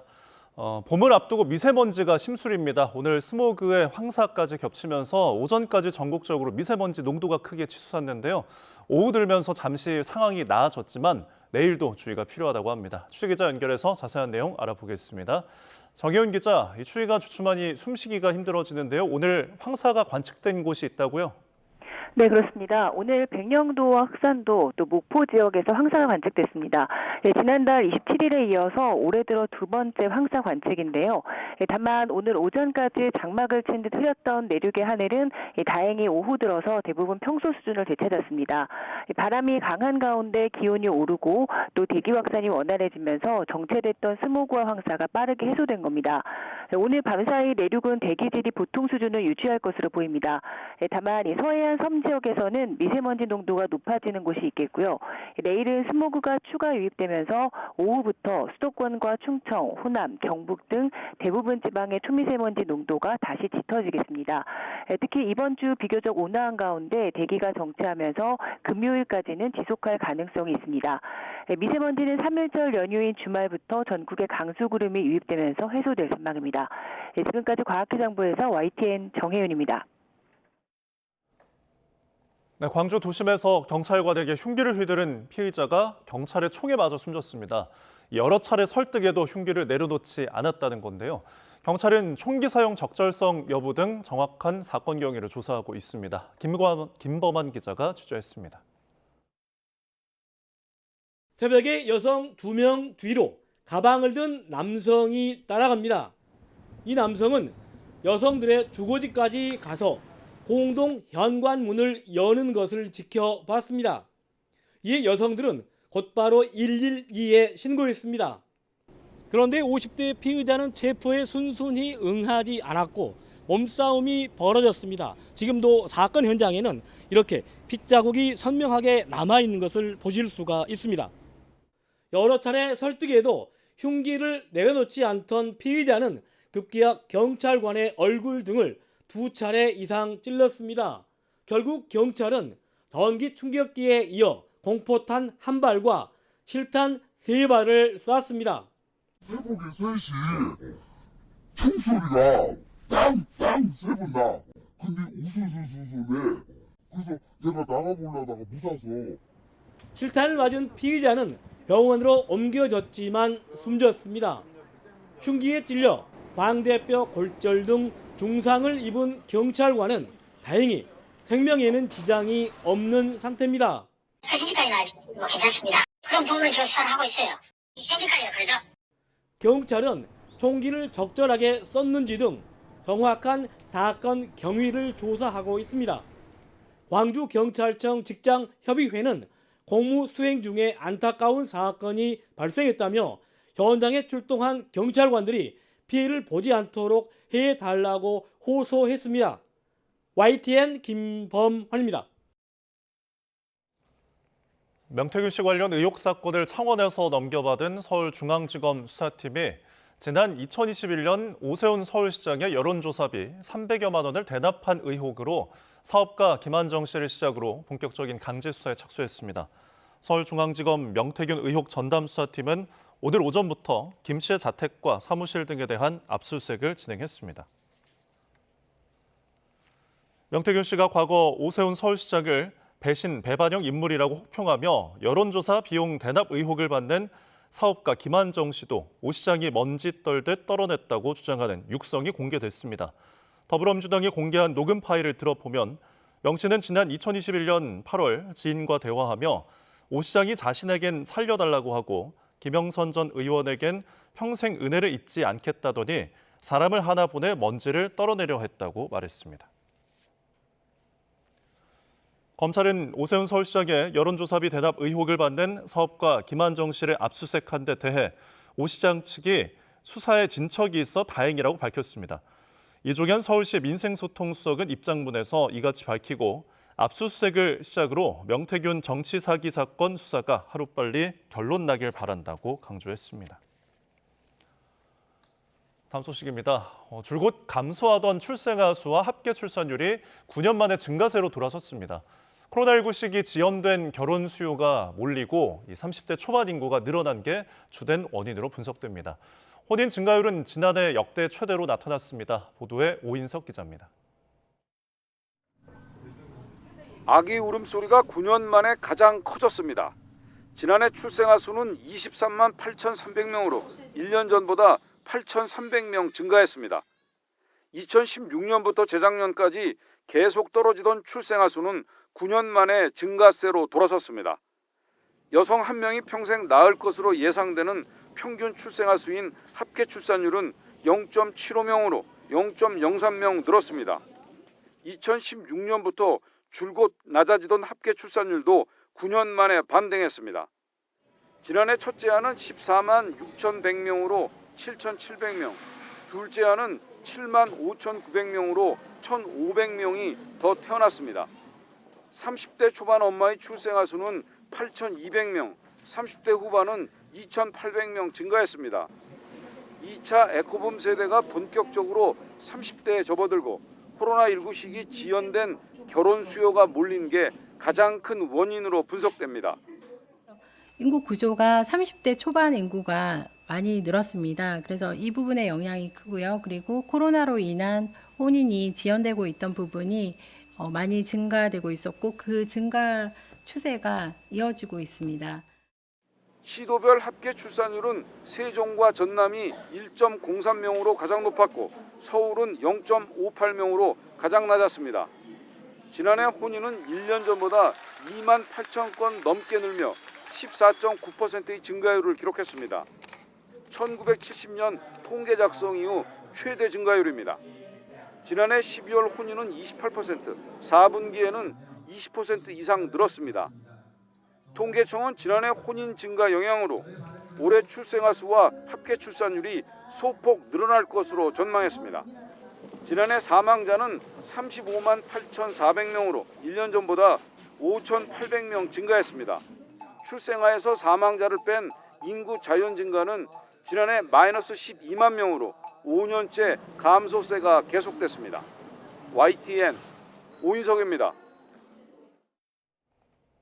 네, 지난해 4살 남자아이를 학대 살해한 혐의로 재판에 넘겨진 태권도 관장 최모 씨가 피해 아동이 숨진 날 이전에도 100번 가까이 추가로 학대했던 것으로 확인됐습니다. YTN이 확보한 관장 최 씨에 대한 검찰의 공소장을 보면 최 씨는 지난해 5월부터 2달여에 걸쳐서 피해 아동의 다리를 억지로 찢거나 엎드려 뻗쳐 자세를 시키고 막대기로 때리는 등 94차례 학대한 것으로 조사됐습니다. 최 씨는 이외에도 4살에서 14살 사이에 다른 아동 25명을 거꾸로 들어 올리거나 머리 또는 뺨을 때리고 귀를 잡고 끌고 다니는 등 30차례 학대한 것으로 공소장에 적시됐습니다. 법원이 잘 가려낼 것입니다.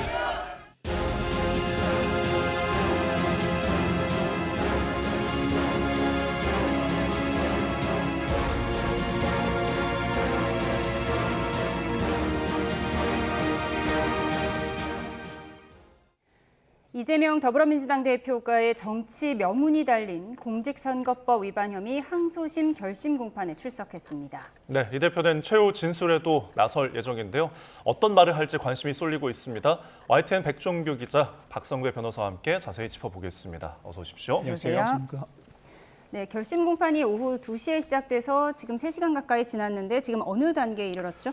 네, 지금 검찰 측이 이재명 대표의 공직선거법 위반 최종 의견 진술을 하고 있는 상황입니다. 이 최종 의견 진술이 끝나면 이제 구형을 할 거고요. 그 다음에 이제 이재명 대표의 최후 진술도 이루어질 것으로 보입니다. 예. 일단 오전의 상황들도 좀 살펴보면요. 일단 그 서울고등법원은 오늘 오전에 정준희 한양대 그 겸임 교수하고요, 김성천 중앙대 법학전문대학원을 교수를 양형 증인으로 이제 불렀습니다. 형량을 정하기 위해서 재판부가 참고로 삼는 증인인데요. 각 증인당 30분씩 진행을 했는데 김성천 교수는 이제 검찰 측 증인입니다. 당 대표가 가지고 있는 경력이 이제 화려한데 그 직함이 이제 국민들로 하여금 믿을 만한 사람이라고 만들어준 측면이 있다. 그리고 이제 주요 일간지나 그리고 공중파 보도가 사실이라고 믿는 경향이 아주 강하다. 이런 검찰 측 입장을 대변했고요. 정준희 교수는 생방송 대담은 상당히 즉흥적이라면서 돌발 질문으로 진행이 많이 된다, 이런 설명을 했습니다. 그러면서 의견이 많이 노출되는 것이 바람직하지만 이제 과잉 규제나 처벌에 대한 두려움이 있게 되면 이제 회피하는 경향이 있다, 이런 부분들도 증언을 했습니다. 그리고 이제 오후 2시부터 이제 검찰 측과 이재명 대표 측이 피고인 신문을 진행을 하고 있는 상황인데요. 이제 김문기 고인이 된 고 김문기 씨 발언과 그리고 이제 그 백현동 관련 특혜 의혹 관련해서 검찰과 이재명 대표 변호인 측이 피고인 신문을 진행을 한 상황입니다. 예. 이 같은 양형 증인들의 증언이 어느 정도 영향을 주게 되나요? 실제로는 재판부가 각종 사건 기록과 피고인의 태도, 혐의 인정 여부에 따라서 형량을 결정하기 마련이고 양형 증인을 부르는 경우는 상당히 드뭅니다. 그렇지만 이례적인 건가요? 그렇지만 이 사건의 경우에는 양형도 상당히 중요한 쟁점입니다. 허위 사실인지 고의인지 여부도 따져봐야겠습니다만 이 사건은 이재명 대표가 피선고권이 제한되는지 제한되지 않는지가 결정되는 사건이라 양형도 매우 중요한 부분이다 보니 검찰과 피고인 측이 신청하는 양형 증인을 모두 불러서 그 진술을 들어보는 것입니다. 증인을 불러서 진술을 듣는 과정에서 검찰 측이 신청한 증인은 피고인 측이 반대 신문을 진행하게 되고 피고인 측이 신청한 증인은 검찰 측이 반대 신문을 진행하게 됩니다. 아마 검찰 측, 피고인 측 각자가 신청한 증인은 각자에게 유리한 진술을 해왔을 텐데 그럼에도 불구하고 반대 신문을 진행하고 재판부가 직권으로 자신들이 궁금한 사항을 물어보고 답을 들으면서 어느 정도 양형을 설정할 것인지 결정하는 과정을 밟게 됩니다. 알겠습니다. 지금까지 진행 사안도 좀 짚어봤고요. 이재명 대표가 오늘 5차 공판에 출석을 하면서 오전이었죠. 기자들 앞에서 간단하게 이야기를 했습니다. 들어보시죠. 오늘 결심 앞두고 계신데 한 말씀 해주시면 감사하겠습니다. 네.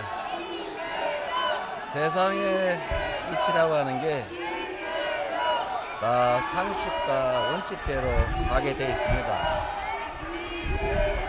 법원이 잘 가려낼 겁니다. 검찰 구형은 어떻게 진술 때는 어떤 말씀하실 계획이신가요? 오늘의 이 장면도 대한민국 현대사의 한 장면이 될 것입니다. 현실의 법정은 아직 2번 더 남아있고, 그리고 민심과 역사의 법정은 영원합니다. 항소하게 될 것입니다. 기본적인 사실 인정부터 도저히 수긍하기 어려운 그런 결론입니다. 우리 국민 여러분께서도 상식과 정의에 입각해서 판단해 보시면 충분히 결론에 이르실 수 있을 것입니다. 고맙습니다. 네, 지난해 11월 1심 선고 후에 소감까지 저희가 들어봤습니다. 동일한 단어들이 좀 눈에 띄네요. 상식이다라는 건데 어떻게 들으셨습니까? 1심 선고 직후에 생각보다 높은 형량에 상당히 놀란 것 같습니다. 네. 이후에 2심 재판이 진행되는 과정에서 오늘 출석하면서도 상식과 원칙대로 가게 돼 있습니다라는 입장을 밝혔는데, 유죄가 인정된 것 자체가 기본적인 전제 사실부터 틀렸다는 취지입니다. 자신이 이와 같은 발언을 한 배경뿐만 아니라 이와 같은 발언이 허위 사실 적시에 해당하는가, 워딩 자체는 검찰의 공소 사실과 정확하게 일치하지는 않습니다. 그 워딩을 검찰이 해석한 결과가 공소 사실이고, 이를 1심 법원이 그대로 받아들였는데, 사실관계 자체가 기본 사실 전제부터 틀렸고, 실제로 유죄가 인정된다고 하더라도 벌금형을 넘어서는 집행유예가 선고된 것 자체가 기존의 판례에 크게 배치되는 바 모두 바로 잡혀야 한다는 취지로 읽힙니다. 이와 같은 입장은 1심 선고 직후부터 2심 재판이 진행되는 내내 일관되어 온 입장으로 보입니다. 예. 이 사건과 관련해서 쟁점이 됐던 발언들을 먼저 듣고 와서 하나하나 분석해 보도록 하겠습니다. 듣고 오겠습니다. 국민의힘에서 4명 사진을 찍어가지고 마치 제가 골프를 친 것처럼 사진을 공개했던데, 제가 확인을 해보니까 전체 우리 일행 단체 사진 중에 일부를 떼내가지고 이렇게 보여줬더군요. 조작한 거죠. 만약에 안 해주면 직무유기 뭐 이런 걸 문제 삼겠다고 협박을 해서 다 해주란 말은 없으니까 조금만 반영해 주겠다. 네, 결국 이 발언을 놓고 지금 재판을 하고 있는 건데, 2심에서의 핵심 쟁점을 한번 짚어볼까요? 네, 앞서 1심에서 유죄가 선고된 부분이 이제 핵심 쟁점으로 보입니다. 이제 1심 결과에서 유죄 부분으로 인정된 부분이 고 김문기 씨 관련 허위 사실 공표 사실 가운데 해외 출장 중 김문기 씨와 골프를 치지 않았다는 부분, 그리고 성남 백현동 식품연구원 부지 용도 변경 특혜 의혹에 대해서 국토부 압박이 있었다는 취지의 발언을 부분이 이제 유죄로 판단이 됐고요. 일부 무죄는 김문기 관련 허위사실 공표 공소사실 가운데 성남시장 재직 시 김문기 씨의 존재를 몰랐고, 도지사가 되고 나서 공직선거법 위반으로 기소된 다음에 김문기 씨를 알게 되었다는 부분 등입니다. 결국 네. 검찰은 저 무죄 나온 부분을 유죄로 그렇습니다. 바꾸고, 이 대표 측은 유죄 나온 부분을 무죄로 바꾸려는 노력을 하겠죠. 네, 그렇습니다. 이 대표는 이제 무죄를 주장하는 상황이기 때문에요. 김문기 씨 골프 발언에 대해서 돌발 질문에 대한 즉흥적인 어떤 답변이었다. 이 부분은 지금 계속 나오는 이야기들이고요. 사진이 조작됐다는 취지였다면서 이건 거짓말이 아니다, 이런 주장을 하고 있고요. 검찰은 이 대표가 김 씨와 이제 교류 자체를 이제 부인하면서 허위 사실을 공표한 혐의까지 유죄로 인정해야 된다, 이런 입장입니다. 국토부 협박 발언에 대해서도 이 대표 측과 검찰은 허위성과 이제 고의성을 치열하게 다툴 것으로 이제 보입니다. 예. 그러니까 방금 들었던 저희 녹취가 이제 한 언론 인터뷰와 그리고 국감에서 있었던 발언이었는데, 이게 어떤 상황에서 나왔고 어떤 점이 지금 갈리는 건가요? 당시 대장동 특혜 의혹으로 이재명 대표가 수사를 받고 있었고, 대선 직전이라 온 국민의 관심사였습니다. 그 과정에서 김문기 전 성남도시개발공사 처장과 관련된 발언이 생방송 중에 나오거나, 아니면 당시 경기도 국정감사 과정에서 백현동 용도 변경 특혜 의혹과 관련된 발언이 나오게 된 것입니다. 네. 다시 한번 말씀드리지만, 워딩 자체는 예를 들어 김문기 전 처장과 해외여행 중 골프를 치지 않았다라든지, 백현동 용도 변경 특혜 의혹과 관련해 국토부로부터 협박을 받았다는 취지는 아니었습니다. 그렇지만 당시 생방송 내지는 국정감사 과정에서 나왔던 여러 발언들을 종합해보면 전체적인 취지는 검찰이 공소사실 해석상 김문기 전 처장과 해외여행 중 골프를 치지 않았다. 나아가서 용도 변경과 관련해 국토부의 요구가 있었고 이를 들어주지 않으면 협박을 가하는 취지로 발언을 들었다는 취지로 요약됐습니다. 이 사실 자체가 어느 정도 설명 가치가 있는 것인지가 우선 쟁점이었는데 1심 재판부는 검찰의 공소사실 정리대로 충분한 설명 가치가 있었고 나아가서 이와 같은 허위사실 공표에 대해 이재명 대표가 충분한 고의를 가졌을 뿐만 아니라 일부 무죄가 선고된 부분은 있었습니다. 예를 들어 성남시장 재직 시에는 김문기 전 처장을 몰랐다는 부분인데 김문기 전 처장을 몰랐다는 부분은 인식으로서 행위와 관련된 허위사실 공표가 아니다. 공직선거법상 허위사실 공표는 직업, 경력, 재산, 신분, 행위 등에 관해 허위사실 공표를 해야 하는데 누군가를 몰랐다는 부분은 인식에 관한 영역으로서 행위와 관련된 설명 가치가 존재하지 않는다고 판단했습니다. 이와 관련해 2심 재판 진행 과정에서 재판부도 검찰의 공소사실 일부 변경할 것을 요구했는데 검찰은 이와 같은 발언은 충분히 행위와 관련된 설명 가치를 가진다. 단순한 인식을 넘어서서 이재명 대표와 고 김문기 전 처장 간의 교유 관계가 없었다는 취지의 설명 가치를 가진다는 취지의 항변을 추가로 제시하고 있는 상황입니다. 오늘 검찰의 구형량 못지않게 선고 기일이 정해지는 점에 주목이 되는데 이 선고 기일이 중요한 건 또 혹시 있을지 모를 조기 대선과 엇갈리기 때문이죠. 네, 그렇습니다. 일단 지금 3월 말 정도로 이제 항소심 선고가 나올 것으로 보이는데요. 윤석열 대통령의 탄핵 심판 이제 헌법재판소의 판단도 3월 중순쯤에서 말쯤에 이제 같이 나올 것으로 예상이 되잖아요. 그렇다 보면 대선 기간이 이제 2달 뒤에 대선을 치러야 되는 상황이기 때문에 이런 부분들을 생각하면 이 판결이 대법원에서 확정이 되면 이 대표가 앞으로 10년 동안 피선거권을 상실을 하게 됩니다. 그러면 차기 대선에 출마하기 어려워지는데요. 만약 3월 중순쯤에 윤 대통령 탄핵이 인용이 돼서 2달 뒤인 5월에 조기 대선이 치러지면 이 대표의 사법 리스크는 앞으로 더 대선 구도를 좌우할 것으로 이제 보이는 상황입니다. 만약 차기 대선 치르기 전에 의원직 상실형이 확정되면 결국 출마할 수 없는 상황까지 벌어지는 거죠. 정치권에서는 조기 대선 가능성이 거론되는 이 전국에서 이 대표의 최대 고비가 이 선거법 재판 2심 결과가 될 것이라고 이제 전망을 하고 있습니다. 2심에서도 1심과 같이 징역 1년에 집행유예 2년과 비슷한 형량이 나온다고 하면 이제 대선 가도에 브레이크가 걸릴 가능성도 있다 이런 평가들도 나오고 있거든요. 일단 당 지도부는 검찰의 이제 표적 수사와 그리고 부당한 기소를 이렇게 주장하면서 이제 무죄를 확신하고 있다 이런 취지의 발언들을 내놓고 있습니다. 지금 현재 서울 고등법원에서 열리고 있는 이재명 대표 선거법 위반 항소심 결심 공판에 대해 저희 분석하고 있는데요. 지금 들어온 속보를 조금 정리해드리도록 하고 있습니다. 지금 검찰 측의 최종 진술이 이어지고 있는데 김문기 처장, 고 김문기 처장을 몰랐다라는 부분이 1심에서 무죄가 나왔었는데 이 부분은 사실과 법률이 오인된 부분이 있다라고 검찰이 말하고 있습니다. 그리고 김문기 처장과 골프를 치지 않았다라는 거짓말과 변명, 이 부분을 공소사실에 추가했다고 말하고 있습니다.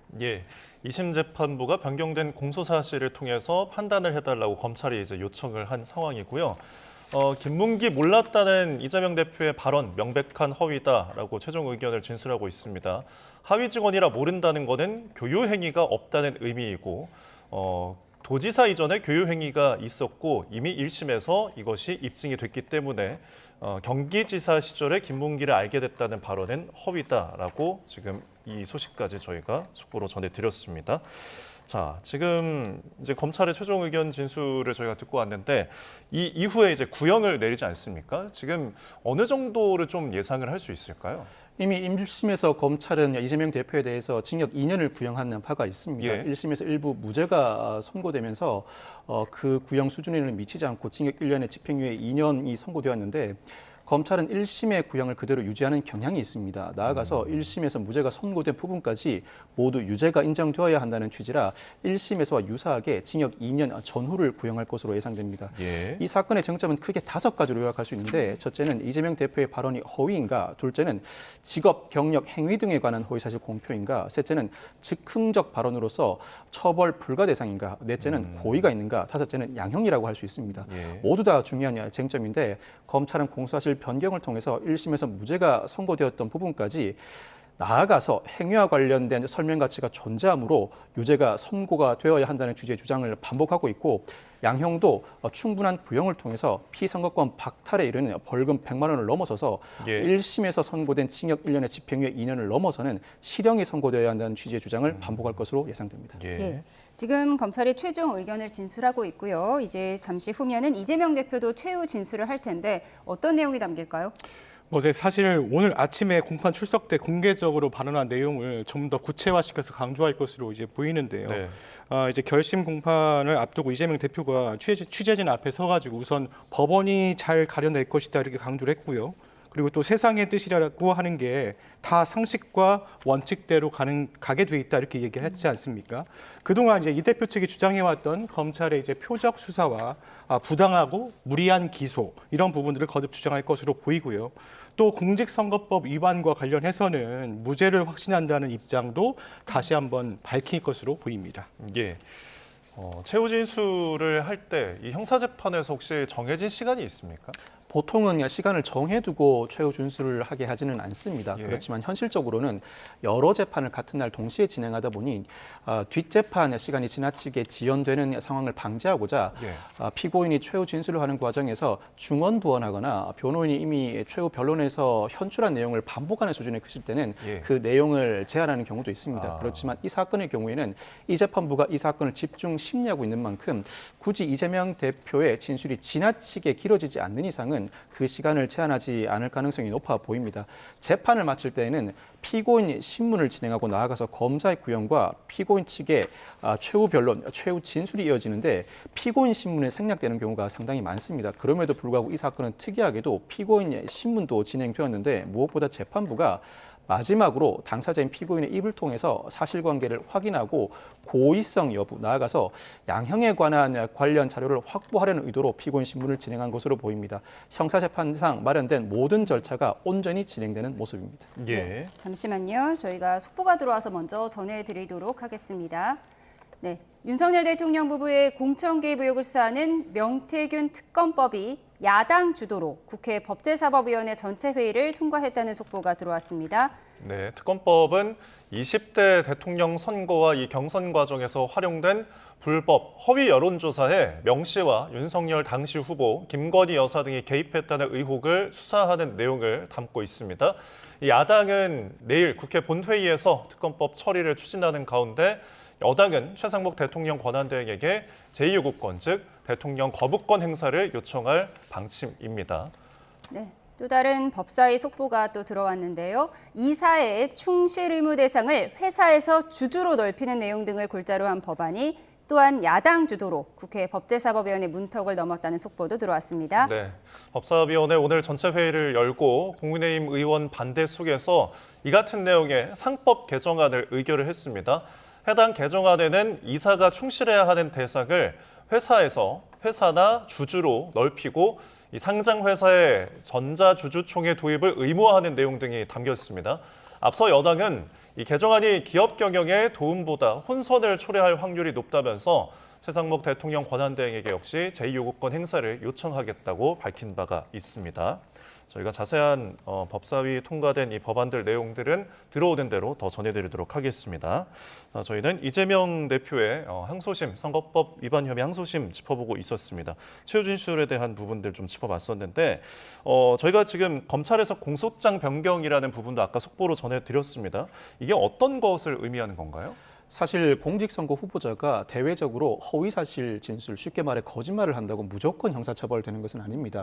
공직선거법상 허위사실 공표는 후보자가 당선될 목적으로 직업, 경력, 재산, 신분, 행위 등에 관해서 허위사실 공표를 했을 때에만 처벌하고 있습니다. 그런데 예를 들어 김문기 전 차장과 해외 출장 중 골프를 치지 않았다는 발언은 행위와 관련된 허위사실 공표로 볼 여지가 있습니다. 그렇지만 김문기 전 차장을 성남시장 재직 당시에는 몰랐다는 부분은 어떠한 행위와 연결시킬 수 있을지가 사실 의문이긴 합니다.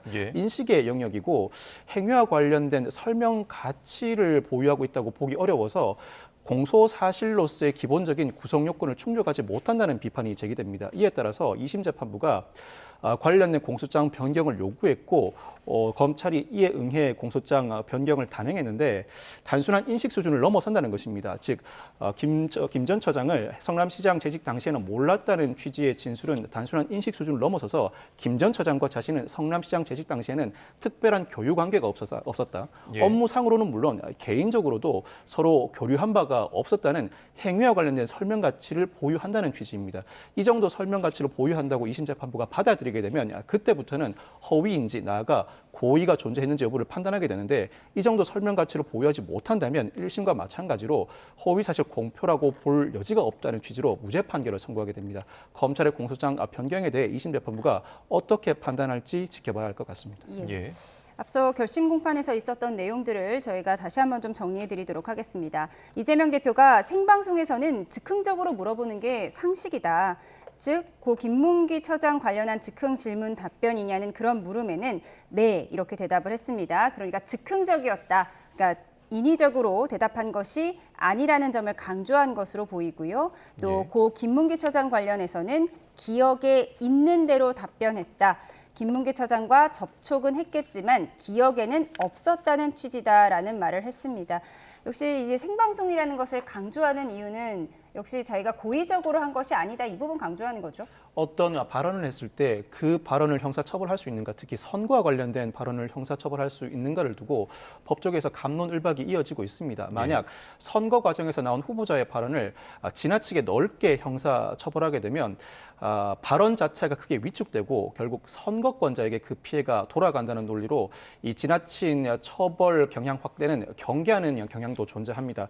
그럼에도 불구하고 1심 재판부는 단순 즉흥 발언으로 보기 어렵다. 예를 들어 이 사건이 제기될 당시에는 대장동 특혜 의혹으로 대대적인 수사가 진행되는 와중이었고 김 전 처장과의 관계는 시간이 상당히 흘러 당시 사실관계를 회상해볼 기회가 충분히 있었다. 뿐만 아니라 백현동 용도 변경 특혜 의혹과 관련해서도 즉흥적으로 질문을 듣고 답을 하는 과정이 아니라 패널을 준비하는 등 사전에 충분한 시간을 갖고 준비할 기회가 있었다. 그렇다면 충분히 고의가 존재한다는 이유로 모두 유죄 판결을 선고한 바가 있습니다. 이와 관련된 발언, 후보자 토론회 과정에서 나온 발언은 그 처벌 범위를 지나치게 확대해서는 안 된다는 대법원 판결이 존재합니다만 이 판결을 이 사건에 그대로 인용할 수 있을지는 의문입니다. 1심 재판부는 배척한 바 있고 2심 재판부가 즉흥적 발언임을 이유로 무죄가 선고되어야 한다는 취지의 이 대표 주장을 어떻게 받아들일지도 지켜봐야 되겠습니다.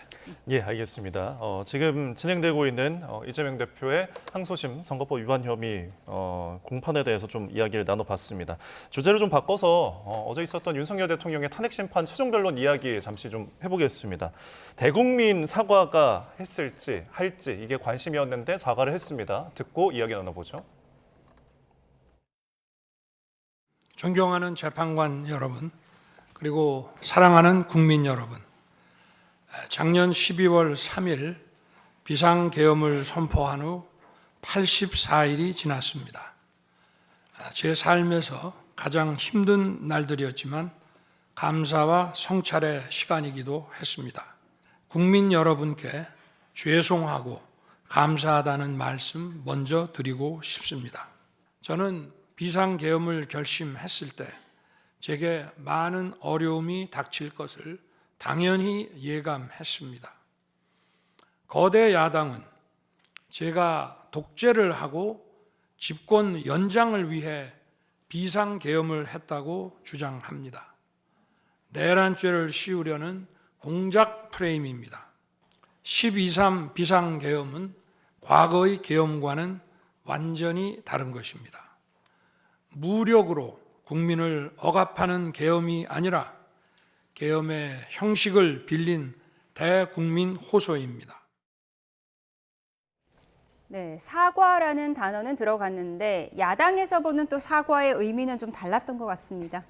네, 윤 대통령은 최종 의견 진술에서 이제 국민들에게 2번 이제 죄송하다 이렇게 사과를 했습니다. 진술 첫머리에 들으신 대로 국민 여러분들에게 죄송하고 감사한다는 말씀 먼저 드린다 이렇게 이야기를 했고요. 말미에는 국가와 국민을 위한 계엄이었지만 그 과정에서 혼란과 불편을 드린 점 죄송하다 이렇게 이야기를 했습니다. 그렇지만 계엄 행위 자체에 대한 사과는 없었습니다. 어제 계속 이제 그 대통령의 최후 진술 거기에서 키워드가 어떤 키워드가 나오느냐, 사과이냐, 그럼 또 승복이냐 이런 내용들도 많이 이제 집중이 된 상황이었는데 계엄 행위 자체에 대한 사과는 없었던 상황입니다. 그러면서 윤석열 대통령은 또 이 과정에서 지지층을 위한 메시지를 내기도 했습니다. 재구속 과정에서 벌어진 이들로 어려운 상황에 처한 청년들이 있다 이런 이야기를 했어요. 서부지방법원을 습격해서 기물 등을 파괴한 혐의로 재판에 넘겨진 이들을 뜻하는 것으로 보이는데요.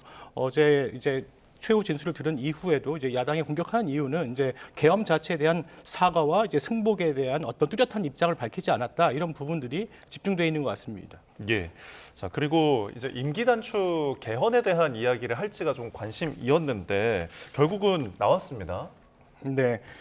대통령직 복귀를 전제로 이제 한 말이죠. 예. 이전에 이제 변호인단은 사실 임기 단축 이야기가 어제 탄핵 최종 이전에 하루 전에 나왔었어요. 그런데 그때 이렇게 이야기했거든요. 변호인단이 대통령 뜻과는 좀 많이 다르다 이렇게 입장을 내놨는데 결국 개헌을 언급을 했습니다. 예. 윤 대통령은 복귀 시에 87 체제를 우리 몸에 맞추고 미래 세대에게 제대로 된 나라를 좀 물려주기 위한 개헌을 하겠다.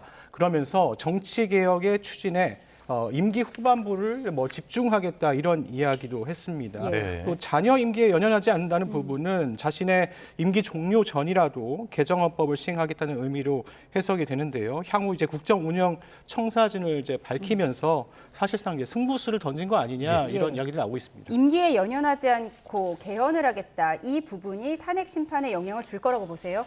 다시 비상계엄을 선포하는 일은 없다. 나아가 임기를 모두 채우지 않겠다는 취지로 읽힙니다. 형사 재판으로 치면 재범의 위험성이 없다는 취지로 대통령 탄핵 심판을 위해서는 중대성이 인정되어야 하는데 중대성 요건을 결여해야 했다는 취지의 주장입니다. 현실적인 실현 가능성도 살펴보아야 하는데 사실 헌법 개정을 위해서는 재적의원 3분의 2 이상이 찬성해야 하고 선거권자의 과반수가 투표하고 투표자의 과반수가 찬성해야 합니다. 현실적인 실현 가능성까지 헌법재판소가 두루 고려해서 이 발언의 진위를 해석해 볼 것으로 예상합니다. 예, 알겠습니다. 지금까지 백종규 사회부 기자, 박성배 변호사와 함께 여러 쟁점들 짚어봤습니다. 오늘 말씀 고맙습니다. 고맙습니다. 오늘 황사의 스모그까지 겹쳐 공기가 무척 답답했습니다. 그래도 오후 들어서는 청정한 기류가 유입되면서 양호한 대기질을 회복하고 있는데요. 하지만 내일 오후 또다시 스모그가 추가로 유입되겠고 제주는 종일, 중부지방은 오후부터 초미세먼지 농도가 짙게 나타나겠습니다. 계속해서 호흡기 건강에 신경 써주시기 바랍니다. 내일도 하늘은 대체로 맑겠지만 대기가 계속 건조하겠습니다. 동해안 지방은 바람까지 강하게 불어 불이 번지기 쉬우니까요. 불씨 관리를 잘 해주시기 바랍니다. 내일 아침은 오늘보다 조금 춥겠습니다. 서울 영하 1도, 청주 영하 2도, 부산 3도가 예상됩니다. 내일 낮 동안에는 3월 하순만큼 포근하겠고 일교차가 크게 벌어지겠습니다. 서울 13도, 광주 15도, 대구 16도까지 크게 오르겠습니다. 내일 오후 제주도를 시작으로 모레는 충청 이남에 비가 내릴 전망입니다. 날씨였습니다. 이상으로 수요일에 보내드린 뉴스온 마치겠습니다. 함께해 주신 여러분 고맙습니다.